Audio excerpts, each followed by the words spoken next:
Today we're again starting exercise 7.1 from question number 9. Let's go to question number 9.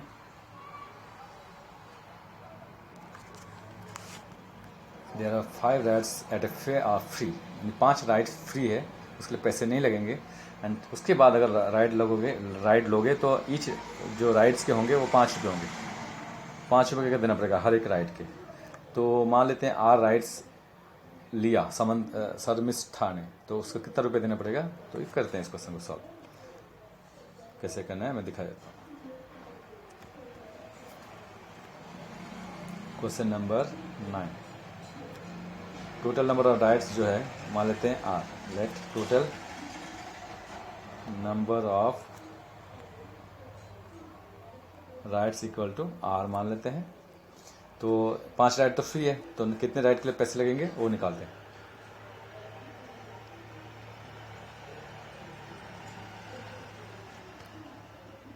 Number of rides for which या नहीं which is payable, जो which is number of rides which is not free, जो free नहीं है वो पता करते हैं. जो फ्री नहीं है, फ्री तो कितने हैं, तो आर में से 5 माइनस कर दो. ये जो राइड्स आर में से 5 माइनस करने से जो आया वो फ्री नहीं है, इसके पैसे लगेंगे. कितने रुपए करके, 5 रुपये करके. Now multiply this with 5. तो कॉस्ट ऑफ राइड निकल जाएगा. Cost of ride equal to R minus 5 है, इसको मल्टीप्लाई कर देंगे 5 रुपीज़, क्योंकि हर एक राइड के 5 रुपये लगेंगे. तो इस राइड ये फ्री नहीं है, इसको 5 रुपये से मल्टीप्लाई करना पड़ेगा. तो आर माइनस 5 मल्टीप्लाई 5, ये आंसर आपका. तो यहाँ पे मल्टीप्लाई कर सकते हैं. 5 को दोनों से मल्टीप्लाई करना पड़ेगा, both.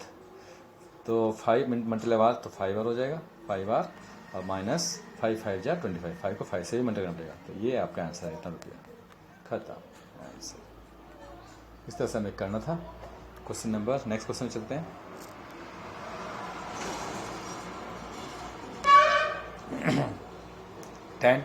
Gia went to the market for buying notebooks.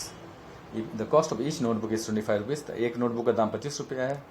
उसने n नोटबुक्स खरीदा, तो कितने रुपये देना पड़ेगा. तो n को 25 से क्या करना पड़ेगा, मल्टीप्लाई कर दो. तो ये खुद करना आप, ये बहुत ईजी है. n को 25 से मल्टीप्लाई कर दो, आपका आंसर आ गया. तो ये आप होमवर्क ले लेंगे. चमेली is 8 years older than her. चमेली, अब दूसरा क्वेश्चन चलते हैं, 11 क्वेश्चन. चमेली 8 साल बड़ा है. चमेलीज ब्रदर, चमेली का भाई जो है 8 साल बड़ा है उससे, चमेली से बड़ा है. चमेली का भाई बड़ा है, तो भैया बड़े हैं, तो बहन छोटी है उम्र में. ठीक है. चमेलीज ब्रदर्स एज निकालना है. अगर चमेली का एज सी है, तो चमेली का एज सी है, तो क्या करना है, सी में 8 प्लस कर दो. उसका भाई का उम्र पता चलेगा, सी में 8 को प्लस करना है. तो सी प्लस 8, इतने ईयर्स उसका भाई का उम्र हो जाएगा. ये आंसर आ गया. चमेली छोटी है और 8 साल बड़ा है भैया, तो सी में 8 प्लस कर दो. सी किसका उम्र है, चमेली का उम्र है. आंसर आ गया है, भैया का उम्र पता चल गया. तो ये भी आप कर लेना होमवर्क में खुद से. ये दोनों इजी है, इसे छोड़ रहा हूँ. आगे चलते हैं. आज 7.2 भी शुरू करेंगे हम लोग. Radha is drawing A dot rangoli बनाए. ये देखो, आप देख रहे हो रंगोली बना रही है. तो ठीक है. She has 9 dots in a row. एक रो में 9 डॉट्स बनाए उसने. How many dots will her rangoli have a R rows. तो आर रोज में कितने डॉट्स होंगे, तो आर को 9 से मल्टीप्लाई कर दो. इन दोनों को मल्टीप्लाई करने से आ जाएगा आंसर. और इफ देयर आर 8 रोज और देयर आर 10 रोज, तो कितने कितने डॉट्स बनाएं. तो जितने भी रो हैं उसको 9 से मल्टीप्लाई करना पड़ेगा. ठीक है. तो एक रो में 9 डॉट्स हैं, तो जितने भी रोज होंगे उसको 9 से ही मल्टीप्लाई करना पड़ेगा. चाहे वो 8 रो हो या 8 रोज हो या 10 रोज हो, सबको 9 से ही मल्टीप्लाई करने से आंसर आएगा. 3 आंसर निकालने हैं आपको. तो कर लेते हैं फटाफट, फिर इसको खत्म करते हैं. Question number 12.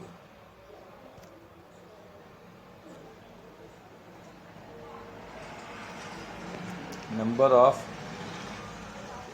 Dots in R rows. R lines हैं, उसमें हर लाइन में 9 डॉट्स है. तो आर लाइन्स में कितने डॉट होंगे, तो आर को 9 से मल्टीप्लाई कर देंगे. इतने डॉट होंगे. तो 9 multiply R equal to 9 R लिखे, 9 आर डॉट्स. एक लाइन में 9 आर डॉट्स. ठीक है. अब आगे चलते हैं. नंबर ऑफ डॉट्स इन, एक और कर देता हूँ, बाकी आप कर लेना. नंबर ऑफ डॉट्स इन 8 रोज. तो 8 रो में कितने डॉट्स होंगे, तो 8 रो हैं, यानी 8 लाइन में, हर एक लाइन में 9 डॉट्स हैं. तो 8 को 9 से मल्टीप्लाई कर दो. तो कितने डॉट्स होंगे, 8 9 जा 72 डॉट्स। आंसर आ गया। अब बाकी 10 रोज के आप कर लेना, 10 9 90 आंसर आएगा। तो हम नेक्स्ट क्वेश्चन में चलते हैं, नेक्स्ट चैप्टर में चलते हैं, एक्सरसाइज में। ठीक है, नेक्स्ट एक्सरसाइज में चलते हैं आज 7.2। Question number, the side of an equal triangle is shown as A. Equilateral triangle का साइड 8 दिया हुआ है, तो उसकी पैरामीटर निकालनी है। ठीक है, तो इसको समझा देता हूँ मैं। चलो चलते हैं। Parameter is the total length of the boundary. Boundary की पूरी लंबाई को बोलते हैं पैरामीटर। तो आज न्यू एक्सरसाइज करेंगे, एक्सरसाइज 7.2। इसको करते हैं, पहले एक रफ डायग्राम बना लेते हैं। रफ डायग्राम, ये एक इक्विलेटरल ट्रायंगल है जिसमें तीनों साइड की लंबाई इक्वल होती है। तो इसका नाम देते हैं, ट्रायंगल का नाम ए बी सी। ठीक है, तो ए बी की लंबाई अगर ए मान लेते हैं, ए मीटर, या ए सी की लंबाई ए मीटर, बी सी की लंबाई ए मीटर मान लेते हैं। ठीक है, आप तीनों साइड की लंबाई को प्लस करेंगे तो उसी को बोलते हैं पेरीमीटर, मतलब total length of the boundary, उसे बोलते हैं पेरीमीटर। तो पेरीमीटर कुछ नहीं होता है, बस टोटल लंबाई होती है, पूरी लंबाई बाउंड्री की। 3 साइड हैं तो तीनों साइड को प्लस कर दो। ठीक है, तो उसे बोलते हैं पेरीमीटर। तो पेरीमीटर निकालते हैं, इसका फॉर्मूला भी होता है, आप फॉर्मूला से भी कर सकते हैं। तो यहीं पे कर लेते हैं, साइड में लिख लेते हैं। तो perimeter is equal to equal triangle में फॉर्मूला होता है 3 मल्टीप्लाई साइड। वो भी लगा सकते हो, या तो सीधा तीनों को प्लस कर दो। तो length of side A B, क्योंकि पहली बार आप इसको याद कर लेंगे, side A B plus B C plus C A. इन तीनों साइड को प्लस कर देंगे। तीनों साइड की लंबाई तो ए है, ए प्लस ए प्लस ए। तो 3 ए है यहाँ पे, तीनों ए को प्लस करना है, तो आंसर आएगा 3 ए, लेके छोड़ देना 3 ए, बस आंसर खत्म। ए प्लस ए 2 ए होता है, ए प्लस ए 3 बार है तो 3 ए हो जाएगा। जितनी बार होगा उतने ए आएगा। इस तरह से करना है। आंसर आ चुके। क्वेश्चन नंबर 2 में चलेंगे। इसमें आप हेक्सागन है, हेक्सागन का फॉर्मूला लगा लेंगे। आप फॉर्मूला के साथ कर लेते हैं। ऐसे इसका फॉर्मूला था 3 मल्टीप्लाई बाय साइड। ठीक है, इसका फॉर्मूला जो हेक्सागन का होता है 6 मल्टीप्लाई बाय साइड। ये फॉर्मूला है पेरीमीटर का फॉर्मूला। ठीक है, तो हेक्सागन का फॉर्मूला, हेक्सागन का ये डायग्राम दिया हुआ है, इसके वजह से हम इसके पेरीमीटर निकालेंगे। तो निकालते हैं। इसमें 6 साइड होता है हेक्सागन में, हर साइड की लंबाई एस है। क्वेश्चन नंबर 2, तो perimeter of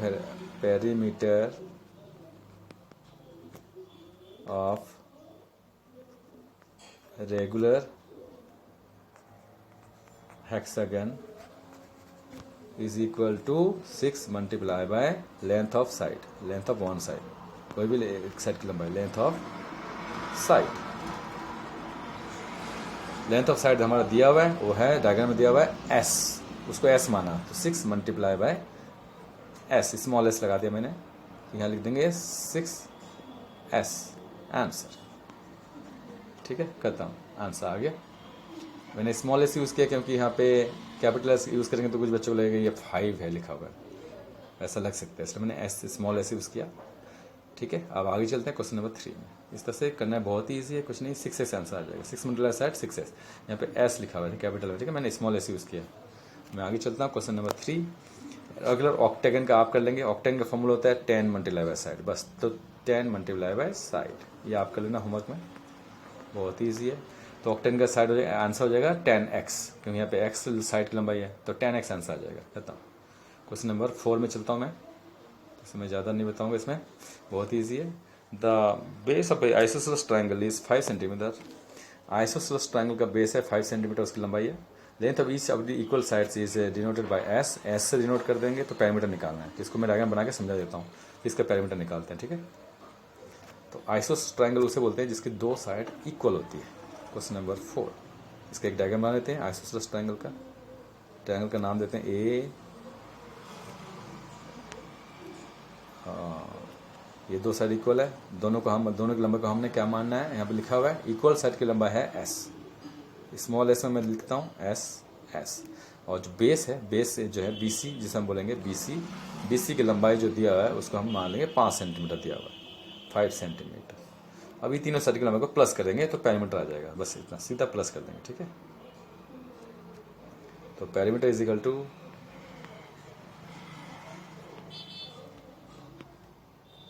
A B plus B C, A B plus मैं ए सी भी लिख सकता हूँ, ए सी जो मर्जी, प्लस बी सी। तो अब हम इनको प्लस करते हैं, लिखते हैं ए बी की लंबाई एस है, प्लस ए सी की लंबाई भी एस है, जैसे आप देख रहे हो एस एस, ठीक है। उसके बाद बी सी की लंबाई है 5, देख रहे हो आप, तो 5 लिख दें यहाँ पे 5, और आपका आंसर सेंटीमीटर में आएगा, जो भी लिखा हुआ है सेंटीमीटर में है तो सेंटीमीटर में आंसर आएगा। अब इनको प्लस करते हैं, एस प्लस एस होता है 2s, ये जान लो एस प्लस एस, कितने एस हैं गिन लो, एक एस इधर लिखा हुआ है, 2s लिखे हुए, तो 2s लिख दो, 2s लिख के छोड़ देना, इसको याद कर लेंगे 2s प्लस 5। अब इनको आप प्लस नहीं कर सकते हो, 2 प्लस 5 7 नहीं होता है, ठीक है, ये गलती से भी मत करना, इन 2s अलग चीज़ है, ये नंबर नहीं है, ये 2 नहीं है, 2s। तो जब तक s की वैल्यू पता नहीं चलती, कन्फर्म नहीं होती है, तो 2 की वैल्यू भी पता नहीं चलेगी, इसको इसलिए आप किसी नंबर्स के साथ नहीं जोड़ सकते हो। 2s प्लस 5 सेंटीमीटर लिख के छोड़ दो, ये एक साथ रहेगा, 2s प्लस 5 सेंटीमीटर आंसर, यही आपका आंसर है।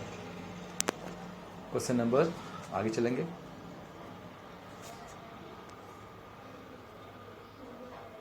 क्वेश्चन नंबर 5 में चलते हैं। A cube is 3 dimensional figure, वो तो आप देख रहे हो ये क्यूब है, it has 6 face and all of them are identical square. ये सारे 6 फेस होते हैं, सबके सारे के सारे स्क्वायर होते हैं, ये सारे फेस हैं, ये जो है ना, ये फेस 2 फेस, ये सारे के सारे फेस हैं, सबके सब स्क्वायर है। Length of each edge of the cube is given by A, हर एक एज की लंबाई दिया हुआ है A A A, length breadth height सब ए है। Formula for total length of the edge, तो कितने टोटल लंबाई, पूरे एज की पूरी टोटल लंबाई कितनी होगी हमें निकालनी। तो कितने एज होते हैं क्यूब में, आपको डायग्राम बना के समझा देता हूँ नीचे, ठीक है। तो क्यूब बनाने का तरीका तो ये होता है, क्वेश्चन नंबर 5, एक लाइन 2 लाइन नीचे खींच दिया, 3 लाइन, ठीक है, 4 लाइन, तो 4 लाइन मैंने खींचा, यहाँ पे आपको बना के दिखा रहा हूँ, ठीक है। फिर से खींचते हैं, 1 लाइन 2 लाइन 3 लाइन 4 लाइन, तो 4 और 4 8 लाइन मैंने बनाया है, तो यानी कि 8 एज हो गया। अब 8 एज के बाद और एक लाइन खींचेंगे, 1 लाइन 2 लाइन 3 लाइन 4 लाइन, तो 8 और 4 12 लाइन हैं, टोटल 12 एज हैं बेटा, आपको दिखाया मैंने। तो 12 एज, हर एक एज की लंबाई कितनी है, ए है, लेंथ ब्रेथ हाइट सबके सब ए है, सबके सब ए की लंबाई है, सब जितने भी एज मैंने खींचे हैं, लाइन्स खींचे हैं, सबकी लंबाई इक्वल है और उसकी वैल्यू होती है ए। तो बस 12 को ए से मल्टीप्लाई कर दो, तो टोटल लंबाई एज के 12 एज की लंबाई पता चल जाएगी, ठीक है। क्वेश्चन नंबर 5 की आंसर हम निकालते हैं, ठीक है। लेंथ ऑफ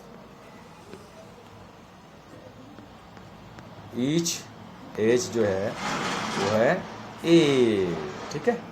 तो टोटल लेंथ ऑफ 12 एजेस, आपको मैंने दिखाया कि 12 एज है, 12 लाइन मैंने बनाया क्यूब बनाने के लिए, क्यूब बनाने के लिए, तो टोटल एज 12 होती है क्यूब में। टोटल लेंथ ऑफ 12 एजेस वो हमारे आ जाएंगे इक्वल टू 12 को मल्टीप्लाई कर दो ए से, तो ये जाएगा आंसर 12 है, लिख के छोड़ देना, ठीक है। आंसर आ गया, खत्म, इतना ही करना है, ठीक है।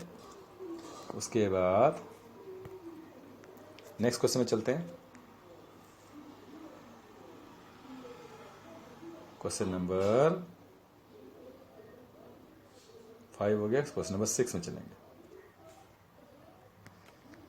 It has been established that the ratio of the circumference of a circle to its diameter is always equal to pi. pi की बराबर होता है, बिल्कुल। सर्कमफ्रेंस जो सर्कमफ्रेंस क्या होता है, सर्कल की बाउंड्री की लंबाई, सर्कल होता है ऐसे गोल होता है, तो गोल से जो लाइन है उसकी लंबाई को बोलते हैं सर्कमफ्रेंस बोलते हैं इसको, ठीक है।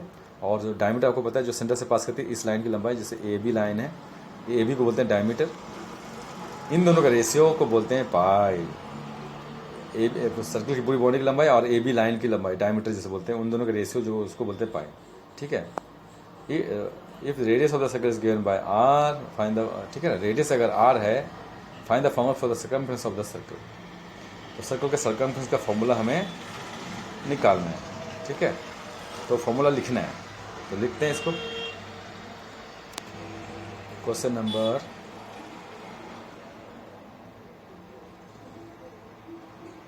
6,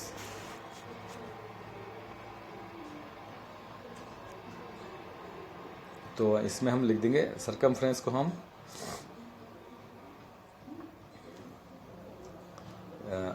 रेडियस जो है ना, रेडियस हम लिख लेते हैं, radius of circle is equal to, radius of circle जो है वहाँ हमारा इक्वल टू आर है, ठीक है। आर यूनिट मान सकते हैं, यूनिट हमें दिया नहीं तो हम लिखेंगे नहीं, तो सर्कमफ्रेंस का फॉर्मूला जो हो जाएगा आपका वो हो जाएगा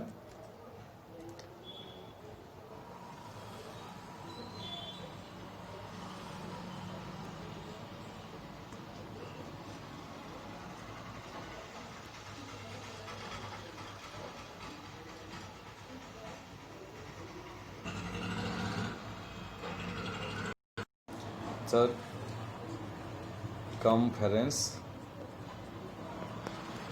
इक्वल टू होता है formula 2 multiply by pi multiply by R, बस इस तरह से निकल जाएगा। तो ये हो जाएगा 2 पाई आर आंसर। इसे लेके आप छोड़ देंगे, ठीक है, इतना ही करना है। अब नेक्स्ट क्वेश्चन में चलते हैं।